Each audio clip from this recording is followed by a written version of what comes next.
Bismillah, Assalamualaikum warahmatullahi wabarakatuh. Alhamdulillah, wassalatu wassalamu ala rasulillah amma ba'du.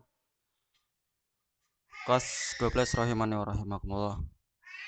Pelajaran bahasa Inggris kita, setelah kemarin kita belajar vocabulary, hari ini kita belajar grammar tentang associating, yaitu dia menggabungkan. Associate itu artinya menggabungkan dua klausa dalam satu kalimat. Nah, klausa di sini yang dimaksud adalah if clause atau kalimat jika, pengandaian. Tetapi ini berbeda dengan conditional sentence. Ini lebih fleksibel. Sebagaimana yang ada dalam teks di atas, yang di halaman sebelumnya tentang mengunjungi Seattle. Visit a Seattle. Nah, the sentence one ini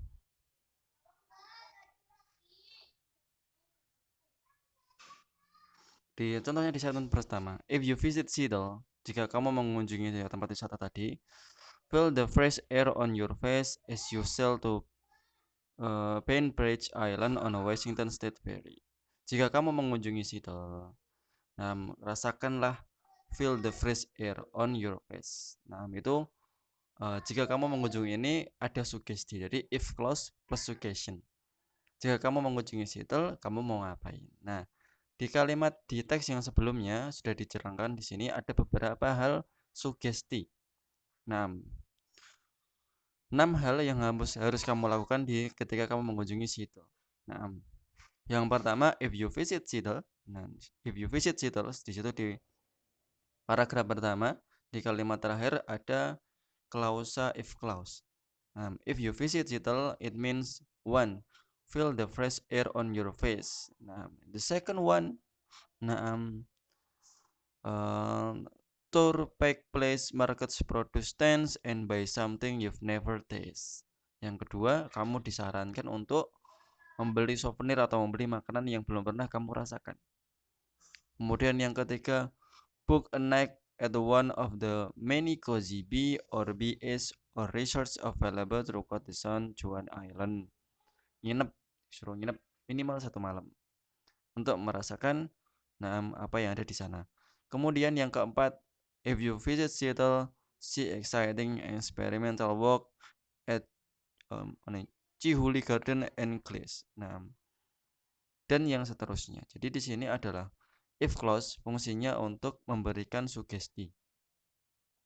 Jika kamu seperti ini, maka ini. Jadi bukan pengandaian. Ini if clause yang berfungsi untuk mensugesti, menyarankan.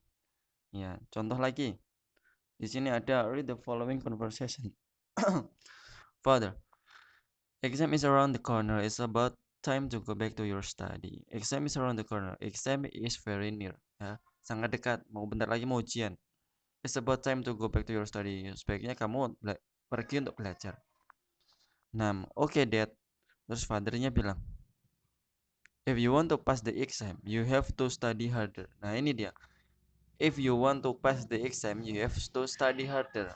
Suggestion ya, suggestionnya you have to study harder. Kamu harus belajar lebih giat. Sugesti di sini tidak mesti harus menggunakan pola subjek predikat. Di kalimat ini, di contoh yang pertama itu memang menggunakan subjek predikat, tetapi tidak mesti. If you want to pass the exam, you have to study. You subject have to study itu predikat. Tetapi tidak semuanya harus pakai predikat. Contohnya hanya menggunakan kata kerja. If you visit Seattle, jika kamu mengunjungi Seattle, tadi yang alasannya adalah kamu harus menginap ya. Jadi if you visit Seattle, book 1 or 2 night in the cozy. Bisa kayak gitu. Membooking tidak harus pakai subjek, mungkin predikat saja juga boleh, bisa diwakilkan. Kemudian contoh yang kedua, where can I get an inexpensive price for good quality shoes? Inexpensive maknahu cheap ya. Where can I get cheap price for good quality shoes?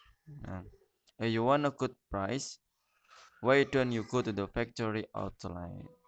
If you want a good price, why don't you go to the factory outlet? Ke pabriknya aja langsung. Mr. Lukman, if you want to be the chair of OSIS, offer a good program to improve the school environment. Nah, di sini ada dicontohkan tidak mesti pakai subjek predikat dalam sugestinya. If you want to be a chair of OSIS, jika kamu ingin menjadi seorang ketua OSIS, offer a good program. Offer a good program to improve the school environment. Sajikanlah program yang bagus untuk mengimprove, meningkatkan lingkungan sekolah. Sure, I will. Bisa berarti di sini sugestinya berupa kalimat perintah. Offer. Ya, berikanlah. Jabarkanlah program yang bagus untuk mengimprovisasi atau untuk meningkatkan kualitas sekolah, lingkungan sekolah. Contoh selanjutnya. If you don't put some cherries on it, your cake will look pale and dull. Your cake will look pale and dull. Yes, you're right. A cherry or two will help the appearance. If you don't put some cherries itu ya buah cherry on it, itu di sini adalah kue. Your cake will look pale and dull. Sebenarnya ini pale and dull itu maksudnya adalah buruk ya. Nah, artinya hampir sama. Nanti apa namanya? Kuenya akan menjadi buruk. Yes, you're right. A cherry or two will help the appearance. Sebuah cherry atau dua buah cherry akan membuat penampilannya menjadi bagus. Joko, if I am elected president, I will waive taxes for poor people. I wish you all the best. Kalau di sini, kalau yang kalimat terakhir ini adalah kalimat pengandaian, bukan sugesti. Nah, jadi yang kalimat terakhir ini tidak saya masukkan ke dalam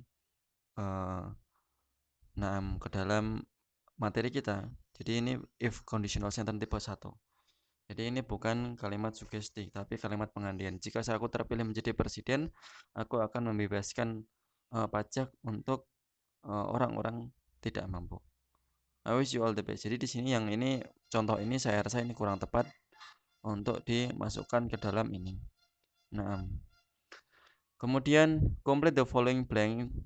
Di sini ada beberapa blank ya. Ada beberapa pertanyaan.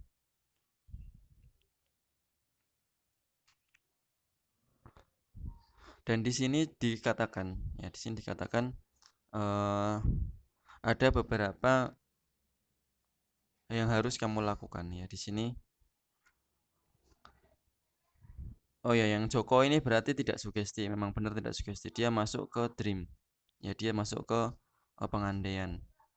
Imperatif itu dia sebuah kata untuk memerintah, imperatif.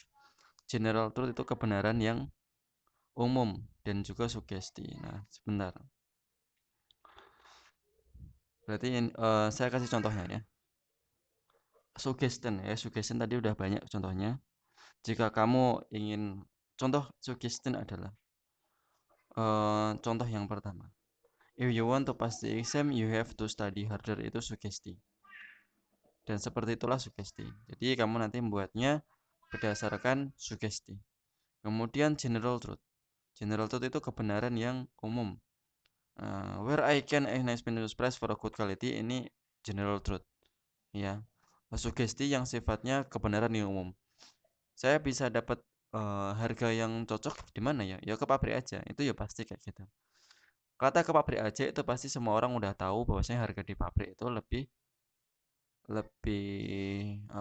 rendah daripada harga di toko-toko. Jadi general truth itu adalah kebenaran yang hampir semua orang tahu. Ini agak susah tapi coba dulu. Terus kemudian yang ketiga adalah imperatif ya, tadi perintah.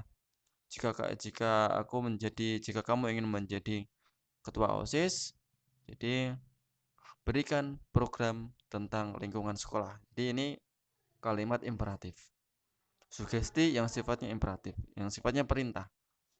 Kamu harus kasih program yang bagus. Maksudnya seperti itu.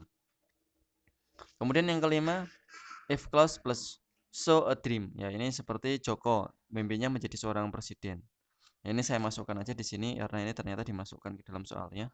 Ini bukan sugesti tapi ini conditional sentence tipe pertama yaitu kalimat pengandaian. Kalimat pengandaian. Nah, oke, saya kira ini cukup dari saya. Kalimat pengandaian insya Allah gampang. Ini tugasnya ini, jangan ada yang telat. Dan di view dan dikirim. Maksimal pengiriman hari ini. Ya. Nah, qulu qouli hadza. Assalamualaikum warahmatullahi wabarakatuh. Boleh diketik lewat WA, diketik WA aja. Nggak usah pakai foto, nggak usah. Di foto juga boleh, terserah. Pokoknya intinya yang penting apa namanya? Yang penting terkirim ke Ana. Mau diketik juga nggak masalah. Nah, pakai kalimatmu sendiri, nggak usah nyontek karena kalimat yang nyontek itu biasanya kelihatan. Bukan kalimatmu itu kelihatan. Nah, dikerjakannya hari ini. Nah, selamat mengerjakan.